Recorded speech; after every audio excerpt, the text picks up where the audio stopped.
Donc aujourd'hui, on a la chance d'accueillir Claudio, qui va nous parler des tensions organisationnelles relatives à l'accessibilité des soins de première ligne au Québec, résultats et réflexions. Alors Claudio est sociologue de formation et il est actuellement agent de recherche dans l'axe évaluation, système des soins et services du centre de recherche du CHUM, au sein de la chaire du docteur Sadoc Besroux en médecine familiale. Depuis 2008, il a contribué à de nombreuses activités de recherche, d'érudition et de renforcement des capacités de recherche en soins de première ligne, en lien avec la qualité et l'organisation des soins et la prévention communautaire des maladies chroniques. Il a été coordonnateur du réseau de recherche des unités de médecine familiale de l'Université de Montréal et chercheur consultant à l'INES sur un projet d'élaboration d'indicateurs de qualité des soins donnés aux personnes ayant des maladies chroniques au Québec et mandaté par la RSSS. Il a récemment reçu le prix Excellence 2012 des employés du CRCHU pour son professionnalisme remarquable et son potentiel de recherche. Donc, merci d'accueillir Claudio.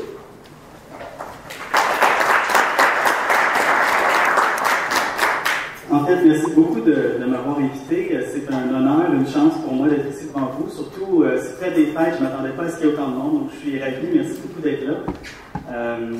C'est un honneur pour moi d'être ici dans le cadre des conférences du GREAS. J'ai vu beaucoup de gens distingués, respectés, que moi-même je distingue et je respecte beaucoup aussi. Donc, je me sens pas tout à fait digne de partager la place ici en avant avec eux.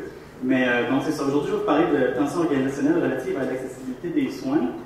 Peut-être première chose, je me sentais le besoin de m'expliquer un peu parce que la photo sur la fiche de la conférence, c'est peut-être pas le gars que vous avez devant vous non plus. Donc, qu'est-ce qui s'est passé en 3 ans pour les changements de look? Très rapidement, en fait, j'ai eu 2 enfants depuis dans les 3 dernières années. Donc, ça change une vie. Je peux vous dire que je vis moi-même des tensions organisationnelles relatives à mon accessibilité à la famille et au travail. Donc, voilà pour le changement de look. Peut-être commencer en vous disant que je n'ai pas de conflit d'intérêt financier à déclarer. Par contre, je me suis gâté un peu. Je me dis, je peux quand même divulguer des intérêts. Je pense que comme personne, on a tout le monde des biais. Donc, je voulais être transparent avec vous, vous dire un petit peu ma vision du monde, parce que ça peut avoir teinté aussi le regard que je porte sur les résultats de notre étude. J'ai une tendance, moi, à être un petit peu anti-formaliste et je valorise beaucoup la réflexibilité. Ça, ce que ça veut dire, c'est pas que je trouve qu'il ne faut pas avoir des règles.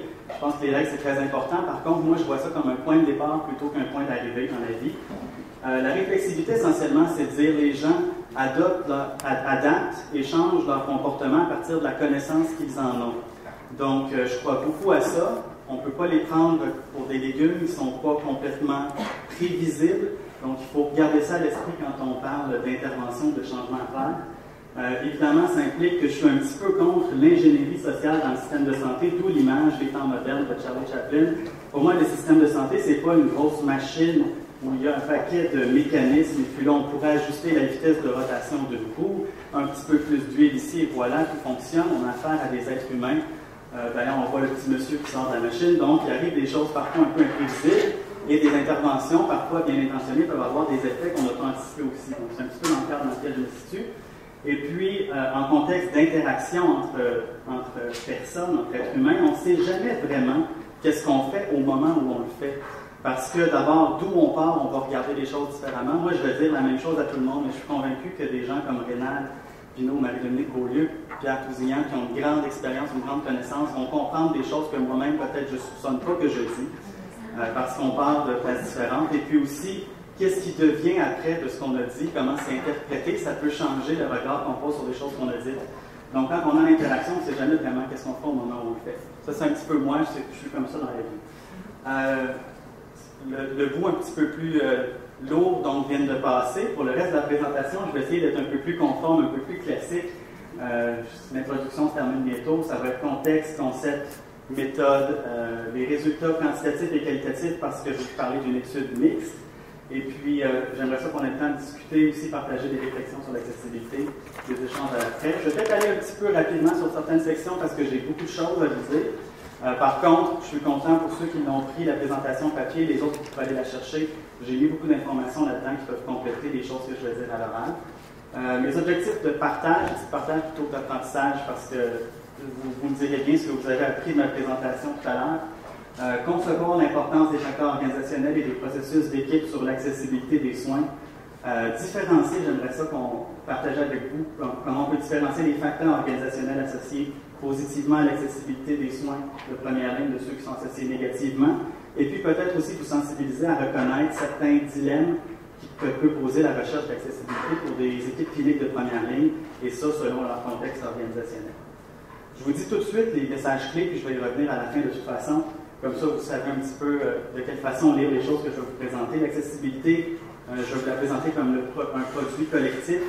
Je pense aussi que les résultats que je vais vous présenter vont vous amener peut-être à repenser les réformes actuelles dans le contexte des milieux cliniques de première ligne, qui sont des milieux hétérogènes, dont les ressources sont limitées et qui ont une mission complexe à remplir. J'espère que vous allez être favorable à voir l'accessibilité comme une partie intégrante de la qualité au terme de la présentation. Un peu de contexte sur l'accessibilité. Bon, sur le contexte d'accessibilité, vous n'entendrez peut-être pas grand-chose. C'est une priorité dans les médias, en tout cas. Ça, c'était à la fin d'octobre de ce mois-ci dans la presse. Radio-Canada, c'est dans le contexte de la sortie d'un rapport sur un groupe de travail de la CNOQ sur l'accessibilité des soins de première ligne. Donc, c'est un sujet qui est encore d'actualité. Si on regarde, ça, ce sont des données du commissaire à la santé et au bien-être, publiées en 2013, mais c'est sur des enquêtes du Commonwealth Fund international, donc réalisé en 2012. Le Québec paye pour suréchantillonner la province pour qu'on puisse se comparer aux autres pays. Je peux vous laisser regarder le graphique. Vous voyez, j'ai encerclé le Canada et le Québec. On voit très bien que le Canada, internationalement, se situe en queue de peloton, et puis qu'à l'intérieur du Canada, le Québec ne fait pas figure de chef de file non plus. C'est même assez catastrophique. Donc ça, ce sont les médecins qui répondaient, et on leur demandait quelle est la proportion de vos patients qui peuvent obtenir un rendez-vous le jour même ou le suivant avec vous. Alors, on va réponser presque tous mes patients, la plupart, à peu près la moitié, certains ou peu. Donc, on voit qu'il n'y a pas beaucoup de vert et il y a beaucoup de gris sur ce graphique-là.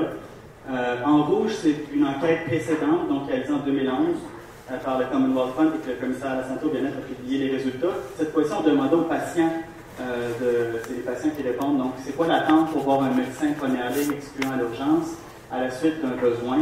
Alors, le jour même ou le lendemain, 2 à 5 jours, 6 jours et plus, et le petit gris pâle qu'on ne voit pas, qui est complètement à droite, ça c'est impossible d'avoir un rendez-vous. Encore là, c'est le même portrait. Le Canada se retrouve dans les derniers pays internationalement, puis le Québec est en dessous de la moyenne nationale. Bon, c'est la même chose si on regarde la facilité téléphonée au cabinet de son médecin pour discuter d'un problème de santé selon les patients. C'est encore le même pattern qui se répète.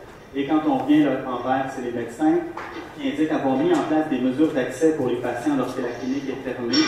On voit qu'au Québec, c'est...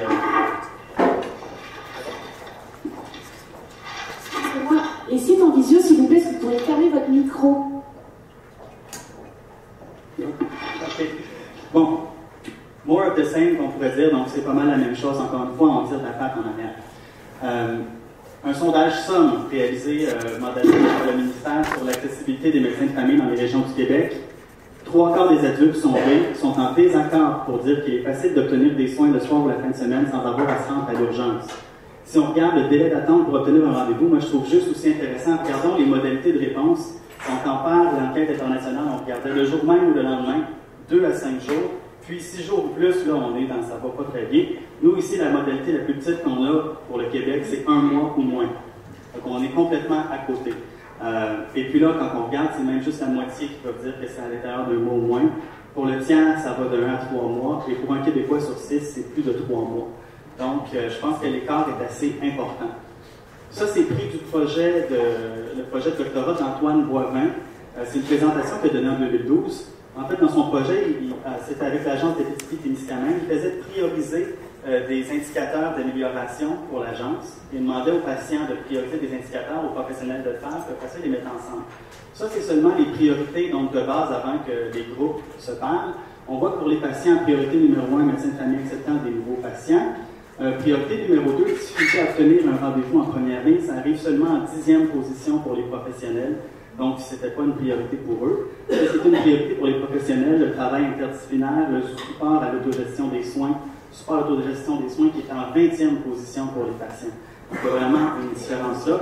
Peut-être que les patients trouvent qu'on fait un travail remarquable, on n'a pas besoin de l'améliorer, ou bien sinon, on est à côté et ne voit pas la pertinence de ce qui est fait à l'intérieur de ça, mais en tout cas, moi, ça me questionnait de voir que c'est quand même en 10e position l'accessibilité à un rendez-vous en première ligne pour les professionnels. Sans doute qu'il peut y avoir une crainte d'être submergé dans un contexte de haute tension déjà par rapport à ça, mais c'est important de le dire quand même. Je pense que c'est pas une exagération dans ce contexte-là de dire que l'accessibilité des soins de première ligne est un problème majeur au Canada, particulièrement au Québec. Si je peux me permettre un éditorial, souvent quand on parle des priorités, que ce soit au ministère, aux organismes subventionnaires, on va beaucoup parler de maladies chroniques, on va beaucoup parler de santé mentale actuellement. L'accessibilité, on n'en entend pas parler autant, alors que c'est clair que c'est peut-être pas un enjeu international, mais je pense qu'au niveau national, on a un gros problème, puis il y aurait lieu peut-être d'en faire une priorité, d'autant plus que c'est transversal, ça pourrait améliorer les soins de la santé mentale, ça pourrait améliorer les soins en maladies chroniques, et peut-être même que, comme c'est une situation qui perdure depuis quelques années maintenant, c'est un problème chronique de notre système de santé, l'accessibilité. L'autre élément de contexte que je vais amener, c'est les réformes profondes des soins de première ligne en cours au Canada et ailleurs. On sait que la première ligne vit beaucoup de changements par les temps qui courent. 4 tendances générales. On va de plus en plus vers l'inscription des clientèles. On met de l'avant des pratiques de groupe et des équipes inter, multi, pluri, on peut les appeler comme on veut, mais donc de nouveaux professionnels de santé qui sont appelés à joindre l'équipe de première ligne. On souhaite utiliser de manière accrue les nouvelles technologies d'information. Et puis, on modifie les modes de rémunération puis les rôles des professionnels, pharmaciens, infirmières, à l'intérieur de ça. Et puis, ces transformations-là, finalement, voient des nouveaux modèles d'organisation des soins de première ligne émerger. Au Québec, on a vu les CLSC, les GMF, Cliniques Réseau intégrées. Et là, au Canada, on a vu les Community Health Centers, Family Health Groups, Family Health Networks, Family Health Organizations, Family Health Teams, Primary Care Networks. Donc, beaucoup de modèles qui naissent. Et puis, nous, la perspective de recherche, c'était au-delà des modèles d'organisation, s'attarder aux caractéristiques organisationnelles pouvant soutenir ou entraver l'accessibilité des soins de première ligne. Je pense que c'est intéressant de regarder les modèles parce que, effectivement, le tout peut être supérieur à la somme de ses parties et peut avoir un effet synergique entre différentes caractéristiques. Par contre, nous, dans une perspective, on se disait, on ne verra pas à court ou à moyen terme des modèles disparaître ou être délaissés complètement au Québec. Les modèles sont là pour rester. Ça peut être intéressant aussi de s'attarder aux caractéristiques qui peuvent donner donc une marge de manœuvre à différents modèles pour améliorer les choses. Donc, les deux questions de recherche qu'on avait, quelle est l'influence des caractéristiques organisationnelles dans l'accessibilité vécue par les patients? Et puis, quelles peuvent être des pistes d'explication, des pistes de compréhension pour ces caractéristiques-là qu'on utilise? Pour les concepts, définir l'accessibilité des soins de première ligne, ce n'est pas quelque chose de facile. Les gens vont dire que c'est une notion complexe. René Desbiens parle des caractéristiques des systèmes de soins qui entravent ou facilitent l'utilisation des services. Donc, ça peut référer à la disponibilité géographique, l'organisation, les prix, l'acceptabilité. Je crois qu'il distinguait l'accessibilité de l'accès. Donc, l'accès, c'est peut-être la performance, qu'est-ce qu'on arrive à atteindre. L'accessibilité, c'est donc les caractéristiques des systèmes qui peuvent permettre d'atteindre l'accès. Ça se prête à l'évaluation objective et subjective. Et puis, il y a eu une consultation d'experts canadiens réalisée par Jenny Haggerty et des collaborateurs qui ont identifié 2 dimensions opérationnelles de l'accessibilité, soit l'accès de premier contact, qui était en fait la facilité à obtenir des services au moment où on en énonce le besoin, et l'accès d'accommodement ou organisationnel, qui un petit peu là, réfère aux caractéristiques des systèmes pour offrir différentes manières d'entrer en contact avec les patients. Donc, ça peut être via des systèmes téléphoniques, le système de rendez-vous flexible, les plages de sans rendez-vous, donc ce genre de choses-là. Donc, il y aurait 2 dimensions opérationnelles d'accessibilité. Je vous ai dit que ça pouvait se mesurer de façon objective ou subjective. Donc, objectivement, on pourrait regarder la durée moyenne écoulée en jours entre la demande de rendez-vous des patients avec leur dispensateur habituel de soins de première ligne et la date du 3e rendez-vous disponible. On prend le 3e rendez-vous parce qu'il peut avoir une annulation, il peut avoir des cancellations. Donc, généralement, c'est le 3e rendez-vous qui est considéré comme la norme. Et ça, d'ailleurs, c'est un indicateur qu'on a mis de l'avant à l'INES pour l'accessibilité dans les indicateurs génériques. On peut regarder le nombre de visites à l'urgence qui aurait pu être évité par la première ligne. Donc ça, c'est des algorithmes complexes. C'est une façon indirecte quand même de voir si c'est des gens qui auraient pu être en première ligne qui se ramassent à l'urgence, si on a un problème d'accessibilité. Et puis on peut regarder aussi, faire une évaluation des ressources disponibles par rapport aux besoins. Donc c'est quoi le nombre de professionnels de santé qu'on a pour un certain volume d'habitants? C'est quoi le nombre de lignes téléphoniques qu'une clinique offre en fonction de sa clientèle? Donc c'est des choses comme ça qu'on peut regarder qui sont objectives. Au niveau subjectif, on peut regarder l'expérience de soins, c'est-à-dire le degré de facilité ou de difficulté pour accéder à obtenir les services demandés, et là par rapport à différentes choses. Ou on peut regarder aussi la satisfaction, souvent par rapport à l'expérience de soins. La satisfaction peut être un peu moins précis parce que les gens ont des attentes différentes. Donc peut-être que la même situation va satisfaire quelqu'un très bien, puis quelqu'un d'autre moins. Nous, la mesure qu'on a privilégiée dans notre étude, c'est une mesure subjective d'expérience de soins. Donc on a pris l'échelle accessibilité organisationnelle du Primary Care Assessment Survey, qui est un instrument validé en anglais et en français au Québec, qui mesure l'accessibilité à partir de 5 items qui sont évalués de 1 très mauvais à 6 excellent, et on fait un score sur 10 normalisé. Donc, item 1, la facilité à rejoindre la clinique de votre médecin par téléphone lorsque vous avez besoin de le voir ou de lui parler, donc on parle d'accès téléphonique. Le délai habituel pour un rendez-vous lorsque vous êtes malade et que vous appelez pour voir votre médecin, donc ça ressemble aussi aux choses que le commissaire et le Commonwealth Fund mesurent. Les heures d'ouverture pour rendez-vous de la clinique. La possibilité de rejoindre votre médecin au téléphone quand vous avez une question ou besoin d'un conseil. Donc, on parle d'accès aussi au médecin. Et le temps d'attente que vous passez chez le médecin avant le début de votre rendez-vous.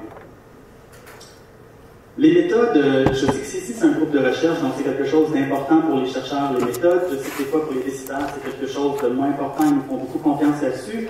Comme j'ai beaucoup de choses à vous dire, beaucoup de résultats, je vais peut-être passer un peu plus rapidement sur les méthodes. Ceci dit, vous avez beaucoup de choses dans ce que je vous ai donné. Et puis, c'est une sous-étude d'un projet qui portait sur la qualité technique des soins de première ligne en général, un projet de Marie-Dominique Beaulieu, dont le rapport est disponible en ligne. Donc, si vous voulez des détails supplémentaires sur la méthode du projet, je vous invite à aller consulter ça.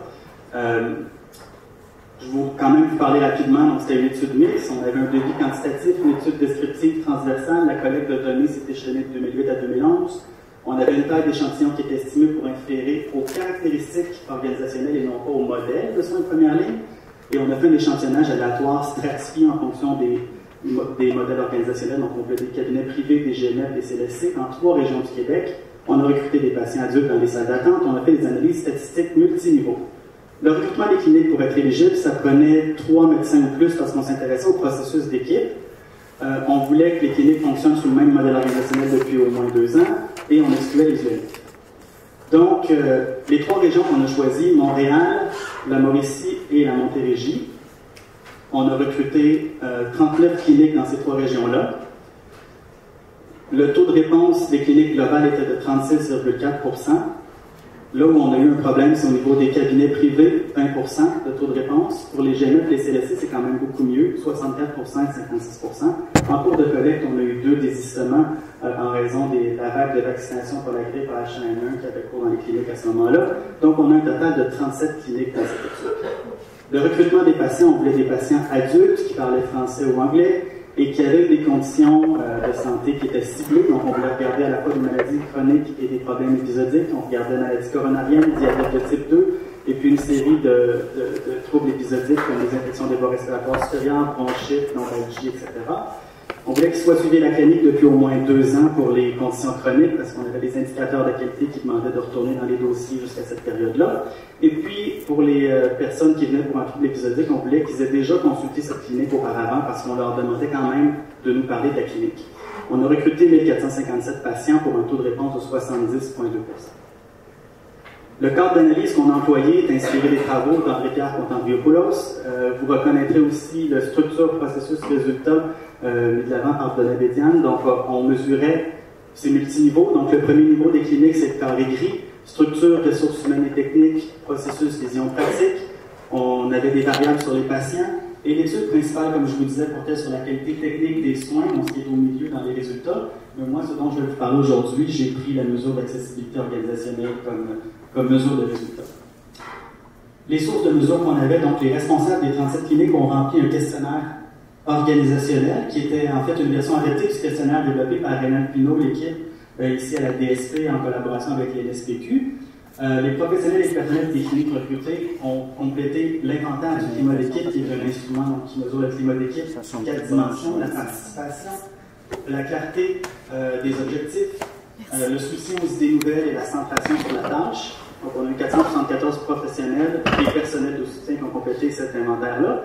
Et les patients complétaient un questionnaire sur les caractéristiques sociodémographiques de l'expérience de soins qui était composé de mesures validées, donc le Primary Care Assessment Survey, Primary Care Assessment Tool, Patient Assessment of Chronic Illness Care, le classique, et le Short Form Health Survey, 12 items, qui est une mesure en fait de fardeau, de morbidité ou de capacité fonctionnelle.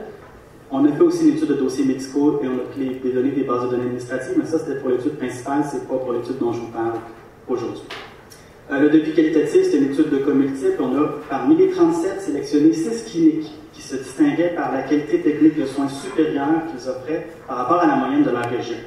Mais on voulait que ces milieux-là soient contrastés en fonction de la région, la taille de la clinique, donc le nombre de médecins, et le modèle organisationnel. Notre but était d'explorer comment les caractéristiques organisationnelles qui facilitent ou entravent l'accessibilité sont mises en œuvre dans des milieux cliniques performants mais hétérogènes.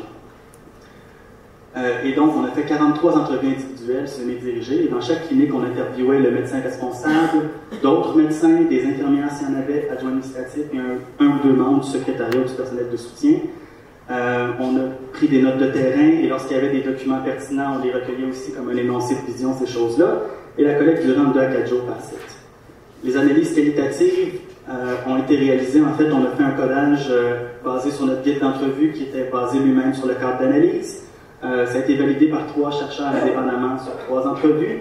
Et puis, moi, j'ai fait un retour systématique à l'aide du logiciel NVivo dans les entrevues pour explorer davantage les passages qui se rapportaient à l'accessibilité des soins de service. Alors, avant de vous présenter les résultats, je vais faire une petite parenthèse sur la triangulation. Pour une valeur ajoutée, c'est mon petit côté, c'est le moment peut-être un peu plus pédagogique de mon truc. Pour une valeur ajoutée en termes de validité des résultats, ou en tout cas de confiance dans les résultats, c'est important quand on triangule qu'il y ait quand même une indépendance relative des sources. Si par exemple on avait pris une entrevue avec Dr Joignable, pour dire un exemple, et puis que notre deuxième source c'est un livre écrit par Dr Joignable, on peut s'attendre à retrouver des choses similaires dans les deux. Il n'y a pas une indépendance maximale, donc la triangulation ne sera peut-être pas optimale non plus. Des fois, on peut faire des analyses statistiques, puis on fait des entrevues qualitatives après avoir eu les résultats de l'analyse statistique. On peut creuser des choses, donc oui, on va augmenter notre compréhension, mais il ne faudra pas se surprendre si on retrouve des thèmes similaires dans les entrevues qualitatives parce qu'on a pu les induire au niveau de l'entrevue. Triangulation ne sera peut-être pas optimale non plus dans ce sens-là. Nous, au moment où on a fait les entrevues, on n'avait pas fait les analyses statistiques.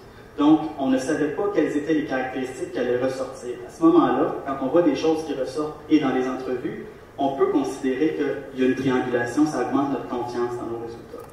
Et d'autant plus que moi, c'est une analyse secondaire sur l'accessibilité, c'était même pas le sujet des entrevues. Donc, c'est très intéressant de voir les choses qu'on trouve, quand c'était pas vraiment c'est pas comme si c'était des choses qu'on a fait induire, parce que ça portait pas sur ces... la collecte de données ne portait pas sur ce sujet-là en premier lieu. Donc voilà, les résultats, je vais vous parler un peu de résultats descriptifs, puis des analyses multiniveaux et qualitatives ensemble.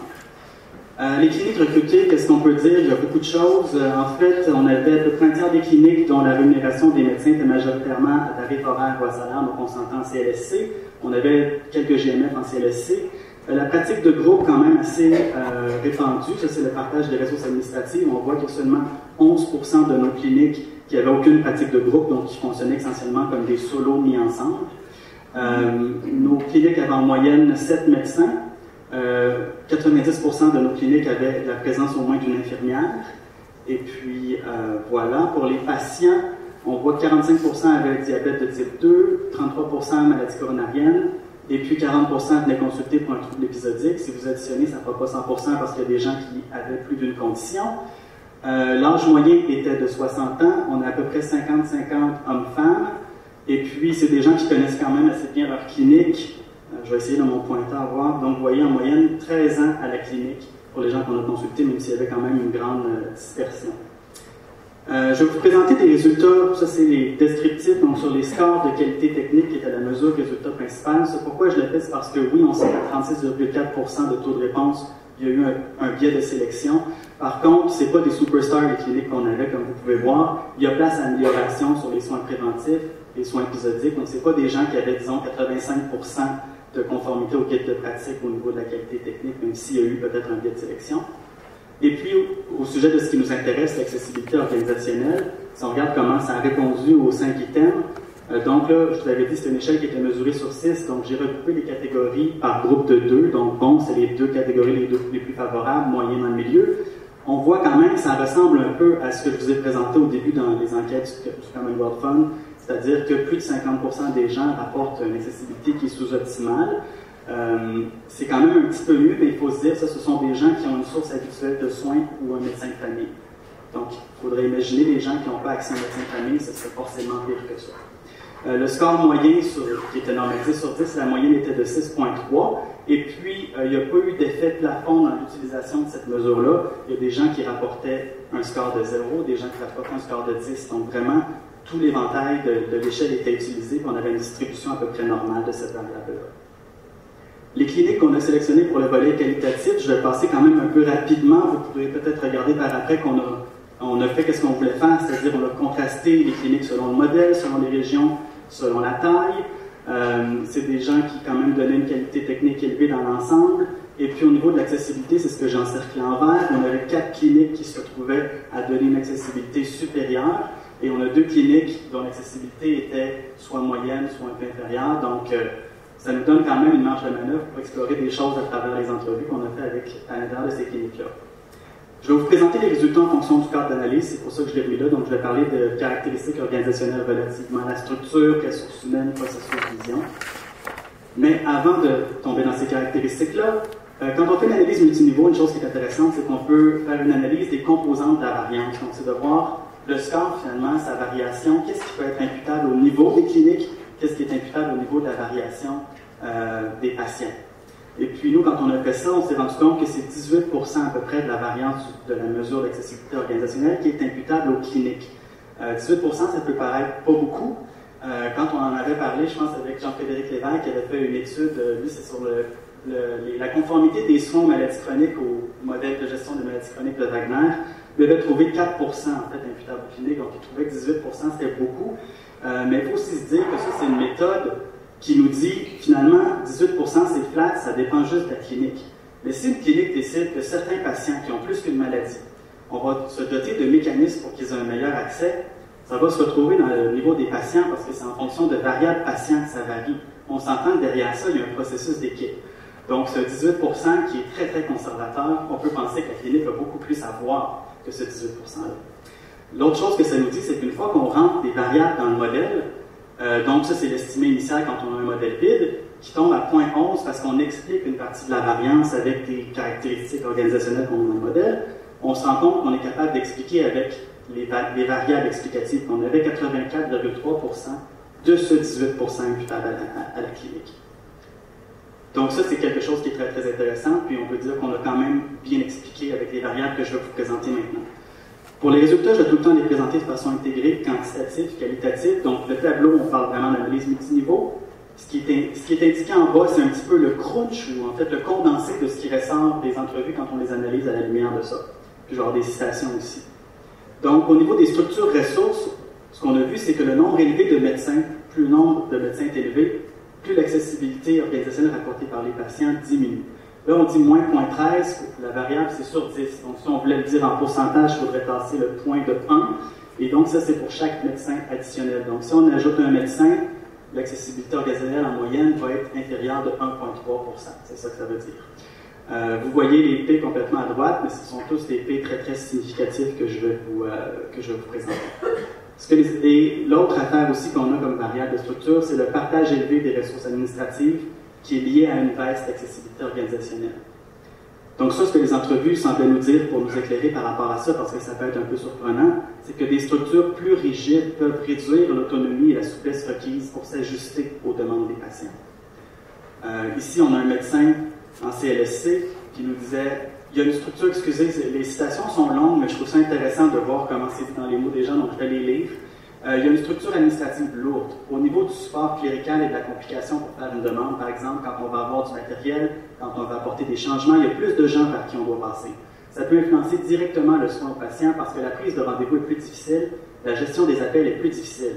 Il n'y a pas une seule personne ressource, une secrétaire à moi qui ferait mes appels, qui ferait ma prise de rendez-vous, qui gérerait aussi les patients, c'est un peu dérangeant. Au niveau de la vision, qu'est-ce qui ressortait au niveau quantitatif? Prioriser la continuité, donc les cliniques qui nous disaient on priorise ici la continuité davantage que l'accessibilité, bien ça se reflète dans ce que les patients nous disent. Ils sont effectivement perçus comme moins accessibles. Et puis le climat d'équipe, ça c'est quelque chose qui a un effet positif sur l'accessibilité organisationnelle. Les entrevues nous montraient finalement que les cliniques qui ont une valeur profonde d'accessibilité aux soins, sans porter de jugement sur le caractère du besoin, arrivaient généralement à produire plus d'accessibilité. L'accessibilité, c'est de dire, écoutez bien, vous vous fiez à moi quand vous allez bien, vous venez à votre examen, je passe 45 minutes avec vous, mais si vous avez une entorse lombaire ou une toux inexpliquée dans 2 mois que je ne suis pas capable de vous voir, ça ne marche plus. Un autre médecin en GMS-LSC cette fois-ci, en fait, je peux peut-être la passer parce que je vois le temps qui avance, puis j'ai beaucoup de choses intéressantes à vous dire, mais ça revient, vous allez voir qu'on trouve les choses ici aussi. La bonne personne au bon moment, au bon endroit. Pour nous, c'est vraiment la valeur première. C'est beaucoup là-dessus qu'on a misé notre offre de service. Comme équipe, c'est vraiment une valeur très importante. Et là, l'infirmière de la même clinique qui nous dit, vous allez voir, c'est très raccord, on va décider qui le patient va voir et dans quel délai il va le voir. Il peut le voir dans 2 semaines, comme il peut le voir demain matin ou dans 1 heure, tout dépendamment selon l'urgence de la situation. Il peut être vu par l'infirmière, il peut être vu par un médecin. Donc, quand je vous dis accorder une importance à l'accessibilité, peu importe le caractère de la plainte, ça ne veut pas dire de ne pas faire nécessairement un triage selon l'urgence, ça veut dire qu'on donne un accès à tous, mais qui peut prendre une forme différente. Ça peut être par téléphone pour certains, ça peut dire on va vous en reparler dans 1 semaine, dans 3 jours, mais on donne une réponse à tout le monde. Au niveau des pratiques, qu'est-ce qui ressortait? La disponibilité des médecins dans l'horaire régulier, donc la possibilité de voir des patients en 2 rendez-vous, très positivement associée à l'accessibilité organisationnelle. Par contre, peut-être surprenant, les cliniques dont plus de 50% des consultations sont offertes en 100 rendez-vous baissent de l'accessibilité organisationnelle. Il y a peut-être 2 choses à dire par rapport à ça, parce que ça peut être surprenant. D'une part, attention, nous, c'est une mesure d'accessibilité clientèle qu'on demande aux patients qui sont suivis à la clinique, est-ce que c'est accessible? On peut être ouvert à la population, mais nous, on demandait certains patients. Donc, peut-être la clinique voit d'autres mondes que ceux-là, ils disent que c'est moins accessible, ça peut être ça. Mais on voyait aussi se dégager, excusez, c'est peut-être pas très bien articulé, mais la notion d'une accessibilité peut-être intelligente, appropriée aux besoins, comme je vous le disais auparavant, ou ciblée pour la clientèle régulière. Moi, j'ai pour principe de voir les gens quand ils sont malades, ça c'est par rapport à la disponibilité là, dans l'horaire régulier. Pas juste quand ils vont bien. Donc, ce que je fais en général, c'est que je donne des rendez-vous, par exemple, de 9h à 4h, et nos 2 secrétaires savent que tous les gens qui vont appeler, soit la veille ou le jour même, dans la mesure du possible, c'est toujours sûr, je vais les recevoir en fin de journée. Des fois, je peux avoir 300 rendez-vous, des fois 8. Ça va dépendre de comment ça se présente et de ma disponibilité, mais normalement, les fins de bureau, c'est plutôt pour les petites urgences. Donc ça, c'est un médecin qui fait de la place dans son horaire régulier. Par rapport donc, aux 100 rendez-vous, peut-être ciblés dont je vous parlais, ça c'est un GMF qui me disait, c'est à travers le 100 rendez-vous surtout qu'on favorise la continuité des soins en disant votre médecin est là demain ou après-demain pour les patients inscrits. Donc lui, en fait, c'est que ce qu'il faisait, c'est que c'est comme un 100 rendez-vous sur rendez-vous. C'est un patient de la clinique qui demande d'avoir une consultation, on n'a pas de place dans l'horaire. On lui disait, ben, votre médecin va faire le 100 rendez-vous telle journée, puis on lui bouquait déjà une place, présentez-vous à 2 heures, vous pouvez venir. Donc, forcément, quand on demande à ces patients-là, ils nous disent que c'est plus accessible. L'adjointe administrative de ce GMF-là nous disait justement par rapport à ça, c'est dans le contrat GMF de voir les patients inscrits dans un délai de 72 heures selon la plainte. Et des fois, on trouvait ça difficile parce qu'on a l'impression de remplir les urgences, qui étaient le 100 rendez-vous, avant même que la journée soit arrivée. Fait qu'on trouve que ça diminue un peu l'accessibilité aux gens qui se présentent à la porte. Vous voyez déjà de détention organisationnelle émerger. Un autre médecin, c'est plate parce que je suis consciente qu'il y a beaucoup de patients qui n'ont pas de docteur dans la région, mais si c'était juste de moi, mon 100 rendez-vous serait juste pour mes patients et ceux de mes collègues pour augmenter l'accessibilité de nos patients, pour pas qu'ils aient à aller chercher des soins dans d'autres milieux. Donc quelque chose quand même un peu paradoxal entre l'accessibilité clientèle et populationnelle. Je vais y revenir un petit peu plus tard. Au niveau des pratiques, aussi d'autres choses qu'on a trouvées, le nombre équilibré de tâches attribuées aux infirmières. Nous, on mesurait 9 tâches. On demandait est-ce que vous faites faire ce genre de choses-là aux infirmières, puis on pouvait cocher toutes les choses qu'une clinique faisait faire aux infirmières. J'ai essayé de comprendre est-ce qu'il y avait une différence, parce que nous, ce qui ressortait, c'est qu'avoir entre 5 et 6 tâches, c'était associé à plus d'accessibilité. Bon, parce que les cliniques qui font faire ça, leurs infirmières font faire des choses différentes de celles qui en font juste 1 ou 2. C'est pas tant sur qu'est-ce qu'ils leur font faire, puis c'est probablement quelque chose qui mérite d'être creusé davantage, mais nous, ça ressortait vraiment sur le nombre. Donc, ceux qui faisaient faire très peu de choses à leurs infirmières, ça semblait pas être plus d'accessibilité. Ceux qui faisaient faire trop ou tout plein de choses à leurs infirmières, pas plus d'accessibilité. Je sais que c'est pas rendu encore où on peut tout comprendre, mais c'est comme ça qu'on l'avait. Et l'autre chose, c'est le taux de suivi en interdisciplinarité pour les patients atteints de maladies chroniques. Donc, interdisciplinarité, c'est dans 90% des cas l'infirmière. Donc, c'est de dire, disons, une clinique qui fait voir 100% de ses patients chroniques par l'infirmière va avoir tendance à être moins accessible que ceux qui en fait voir une proportion un peu plus faible. Et ce que le qualitatif nous disait par rapport à ça, c'est que les infirmières sont des ressources rares et convoitées, je pense que je vous apprends rien là-dessus, mais que leur contribution à l'accessibilité semble supérieure lorsqu'elles adoptent un rôle de première répondante en appui aux médecins. Là, j'ai 3 citations de 3 GMF différents, vous allez voir, c'est assez impressionnant comment ça se rejoint. Moi, je préfère que l'infirmier GMF donne le temps au patient qu'il le donne pour écrire sur la page là, des algorithmes de protocole, etc. Donc, au début, le GMF, c'était beaucoup ça, c'était beaucoup trop ça. Je peux vous dire que vraiment, avec la débrouillardise, quand on a fait sortir l'infirmier GMF de l'encadrement des protocoles, puis il voit les patients en première ligne, et comme nous, il est avec nous, il est devenu quasiment un mini-médecin. Il est beaucoup plus valorisant pour les médecins, beaucoup plus valorisant pour le patient. L'infirmière GMF, c'est un très bon ajout, mais c'est un bon ajout dans la mesure où elle fait des choses qu'on ne veut pas faire. C'est-à-dire qu'elle va faire des évaluations de santé mentale, des évaluations pour les patients qui sont en perte d'autonomie, des choses comme ça. Ça, c'est utile. Donc moi, je vois ça vraiment comme un partage des tâches de la mission complexe de la première ligne. Il continue en disant, la nôtre, elle fait beaucoup de suivi de diabète, puis dans le fond, le CLSC offre déjà un bon service de ça, fait que l'offrir, on fait un duplicateur. Je pense que c'est pas efficient, malheureusement. Moi, je suis très critique, parce qu'un infirmière GMF, elle voit 6 patients par jour. Moi, 6 patients par jour, j'ai pas besoin de ça. Et ça, c'est un autre GMF aussi qui avait pris un petit peu de liberté par rapport peut-être au rôle qui était écrit dans la mission originale des GMF. Et aussi la fille qui disent quel scandale, vos infirmières font du téléphone et elles ne touchent pas aux patients. C'est scandaleux, vous ne faites pas de la bonne pratique. Quand on parle avec nos infirmières, elles savent bien que ce n'est pas juste une question de toucher les patients, et nous-mêmes, comme médecins, on en fait des téléphones. Et l'agence qui disait que ce n'était pas ça le projet GMF et qu'on ne devrait pas confier nos infirmières dans le rôle de... Mais nous autres, on ne les met pas en triage pour faire des avis de patients ou prendre la pression. Pour moi, c'est vraiment des gestionnaires de cas, infirmières de famille, et on travaille côte à côte. Donc là, c'est quelqu'un qui a fait sortir peut-être un peu son infirmière des rôles prévus pour répondre peut-être à ce qu'elle sentait qui étaient les besoins de la clinique. Et là, j'aboutis un petit peu, on achève sur les tensions organisationnelles. Je vous les liste comme ça, mais vous allez voir, ça fait écho aux choses que je vous ai parlé. Je vous disais au début, d'où on part, des fois, ça change un petit peu la couleur qu'on prend. Donc, on a vu des cliniques qui recherchaient à offrir une accessibilité tout en continuité, mais qui s'opposaient, donc, ça définissait en opposition à une continuité de soins sans accessibilité. Donc, on voit des rendez-vous annuels, mais quand le patient va mal, on n'est pas capable de le voir. Il y a des gens pour qui ça prenait cette forme-là. On ne veut pas faire ça, on veut faire de l'accès en continuité. On a vu d'autres cliniques, c'était aussi de l'accessibilité tout en continuité, mais eux autres s'opposaient à une accessibilité mur à mur sans continuité. Donc, faire du débit. Ça, c'était surtout, en fait, on avait un CLSC dont la mission au départ, si on va faire les services de première ligne, ça va être du sans rendez-vous mur à mur pour la population. Ces gens-là disaient, j'ai pas l'impression que c'est de la bonne pratique ou c'est de la bonne qualité de médecine familiale. Il faut qu'on soit capable d'avoir une continuité aussi dans les soins. Vous l'avez vu, la responsabilité clientèle versus la populationnelle, c'est quelque chose aussi d'un peu paradoxal. Puis dans mes réflexions, je vais y revenir, puis je vais être très intéressé à savoir ce que vous en pensez parce que j'ai pas la réponse à ça. D'autres tensions organisationnelles. Autonomie, souplesse versus structure de groupe rigide. Ça aussi, j'en ai fait tout à l'heure. Disponibilité continue à une même source de soins, sûre et sans rendez-vous, versus une pratique dépersonnalisée et consultation référence externe à tout vent.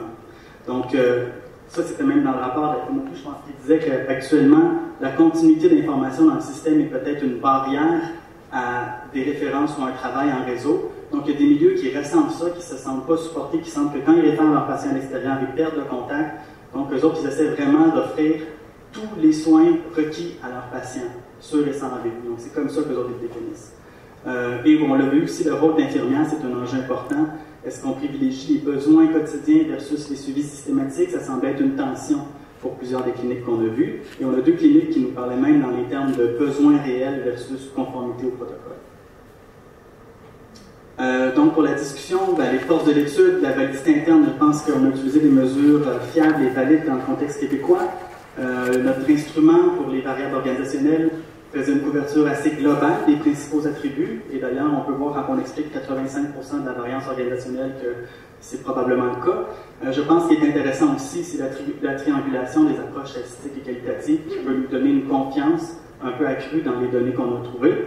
Au niveau de la validité externe, le biais de sélection des cliniques peut, finalement, s'il y a eu un effet sur les résultats, avoir sous-estimé la contribution des caractéristiques organisationnelles. Parce que si on avait eu des cliniques plus poches, disons que c'est inscrit, on aurait peut-être eu plus de variations, plus de contrastes, on aurait pu faire ressortir des attributs organisationnels qu'on n'a pas pu faire ressortir là, parce qu'on avait peut-être des cliniques un petit peu meilleures. Comme dans toutes les études, on a eu des limites, c'est un devis observationnel, donc il n'y a pas de causalité démontrée. Moi, je ne peux pas vous dire, faites telle intervention sur la base de ce que je vous ai sorti, vous aurez des résultats miraculeux. Ce n'était pas une étude d'intervention, c'était une étude d'observation. Ceci dit, on est capable de réfléchir à ces choses-là, puis d'arriver avec des hypothèses intéressantes, je suis convaincu. Le taux de réponse global des cliniques était certainement en deçà de nos projections, quoique je peux vous dire que c'est comparable à d'autres études similaires qui ont été réalisées notamment en Ontario avec l'équipe de Vlog et ses collaborateurs. Cependant, il faut admettre qu'il y a certains types de cliniques qui sont mal représentés dans notre étude. Les solos, évidemment, on ne les avait pas. Les cliniques de sans rendez-vous de walk-in, on en avait une ou deux seulement. Donc, je pense que c'est difficile d'inférer à ce genre de pratique. Je reviens sur mes messages clés. L'accessibilité, un produit collectif. Vous avez vu comment ça sollicite l'équipe au complet, les professionnels et les personnels de soutien. J'aurais pu le montrer même davantage que je l'ai fait aujourd'hui. Petite parenthèse, un médecin certainement bien intentionné, bien informé, peut sans doute s'organiser lui-même pour donner des soins de qualité technique élevée à ses patients. Seul, ça va être très difficile pour lui de s'organiser pour être accessible à ses patients. C'est là où on voit que ça sollicite l'équipe. L'accessibilité exige une cohérence entre la vision et l'utilisation des ressources disponibles et s'entraîne parfois, en fait, souvent, je pense, des dilemmes dans le contexte québécois. Repenser les réformes actuelles dans le contexte des milieux de première ligne. Les équipes trop nombreuses, les structures lourdes et hiérarchisées, c'est peut-être quelque chose qui a une très grande utilité dans des grands centres, dans les grands centres hospitaliers, des choses comme ça. Est-ce que pour la première ligne, c'est ça qu'on a besoin? Peut-être pas, donc il faut regarder de toute façon. Je pense qu'on ne va pas vers des équipes trop nombreuses. Il y a d'autres littératures qui montrent que 7 médecins c'est bon, mais 10 et plus, c'est peut-être pas idéal. Et ça prend des fois une souplesse, donc il faut être capable de réagir aussi. Le rôle des infirmières, continuer d'innover en fait. Il y a beaucoup de choses qu'elles peuvent faire et donc effectivement de les contraindre dans des structures plus rigides, c'est peut-être pas la solution. On voit de toute façon que les milieux les plus performants innovent, inventent, composent, font des rôles de composition pour leurs infirmières, puis ça donne des résultats intéressants.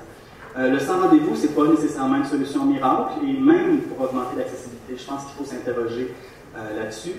Et envisager l'accessibilité comme une partie intégrante de la qualité, je pense que c'est un défi, mais c'est nécessaire d'intégrer les différentes missions de la première ligne. Les fameux 4 piliers de la première ligne dont on parle, accessibilité, continuité, coordination, globalité. Il ne faut pas essayer de penser à une solution pour régler juste un problème, au péril peut-être des autres dimensions importantes de la première ligne. La vision m'apparaît être, moi, au terme des entrevues, un élément clé pour mobiliser les gens puis commencer à surmonter les défis. Il faut commencer par avoir une vision claire de ce qu'on veut faire. Et puis quand je vous dis donc envisager l'accessibilité comme une partie intégrante de la qualité, je me dis, si ça faisait partie, disons, le professionnel s'interroge sur la qualité de son exercice, de ses pratiques professionnelles, s'il s'interrogeait sur son accessibilité au même titre, peut-être qu'on commencerait parce qu'on sait que ce qu'on mesure tend à s'améliorer. Si on le regardait comme... Je ne vous suggère pas d'en faire un critère d'agrément, mais je me dis, quand on commence à penser des choses comme ça, à avoir cette vision-là, peut-être que ça va commencer à s'améliorer. D'autres points de réflexion, je pense certainement, je vais être intéressé à savoir ce que vous pensez de ces choses-là. L'accessibilité populationnelle versus clientèle. Je rappelle, dans cette étude, c'était une mesure qui était surtout axée sur la clientèle, mais c'était une tension vraiment généralisée dans les milieux qu'on a rencontrés au volet qualitatif, et c'était quelque chose qui vivait dans l'isolement. Donc, ces milieux-là avaient tous choisi d'endiguer l'accès populationnel et c'était présenté comme une question de survie. Ils disaient, si nous on ouvre la porte, bon, on va voir tout le monde, nos patients ne seront plus capables de nous voir. Si moi j'ouvre la porte à tous les patients, mais que la clinique à côté ne fait pas la même chose, je vais commencer à voir ces patients. Donc c'est vraiment un dilemme, on dirait, qui est vécu comme en isolement. Et donc peut-être que ça pourrait être intéressant de penser à ça de manière réseau, penser réseau. Est-ce qu'on peut s'inspirer, moi je pense peut-être davantage du modèle Pays-Bas, des petites cliniques bien réseautées, plutôt que des grosses cliniques îlots de performance comme on voit aux États-Unis, en sachant que des fois, quand on a une grosse clinique très performante, ça a un impact sur les petites cliniques à côté qui peuvent délester certains services en se disant c'est couvert à côté. Donc, garder vraiment une vision, la mission de la mission complexe de la première ligne, peut-être que ça peut être une voie intéressante. Un autre point de réflexion, on a mis beaucoup l'accent sur la gestion des maladies chroniques ces dernières années, le modèle classique de Wagner, qui prônait une proactivité du système qui était certainement requise, mais peut-être pas au détriment de la réactivité de la première ligne. Donc on peut prévoir beaucoup de choses, on peut avoir un suivi proactif, il faut quand même être capable de répondre aux choses imprévues qui surviennent. Puis ça arrive même pour les maladies chroniques d'ailleurs. L'Institut McCall, qui a développé le modèle des maladies chroniques de Wagner, a fait une nouvelle itération étendue où là, on développe une bulle des services. Avant, on avait plus structure, résultat, il manquait quelque chose dans le milieu. Et on voit qu'au niveau des services, là, ils ont amené cette notion-là d'accessibilité. Donc, pour pas que ce soit laissé de côté. Un autre point de réflexion, l'accessibilité et la charge de travail, je dis, c'est peut-être pas une priorité pour les professionnels parce qu'on va se sentir submergé. Je pense qu'il faut faire attention de ne pas confondre les deux. C'est certain que si toutes les cliniques décident de voir plus de patients le matin, l'accessibilité va s'améliorer. Par contre, il y a peut-être la possibilité de voir le même nombre de patients, mais de les voir au bon moment, bon endroit. Puis quand on va demander aux gens, ils vont nous dire que c'est plus accessible, même si on ne peut pas augmenter le volume. Je vous laisse avec un petit exemple. Ça, c'est une étude à Liverpool, au Royaume-Uni, où ils ont instauré un système téléphonique assez sophistiqué. En fait, moi, ce que je trouve intéressant là-dedans, c'est que 60% des problèmes, le médecin est capable de les régler au téléphone. Et seulement 30% de ceux qui se rendent au médecin de famille, c'est né pour une consultation médicale. Et il y en a une partie, donc on peut même dire venez voir l'infirmière, et même des fois le personnel à la réception peut dire venez voir l'infirmière sans passer par le médecin. Donc juste dans la façon qu'on organise, on est capable, avec des ressources équivalentes, de produire des résultats différents.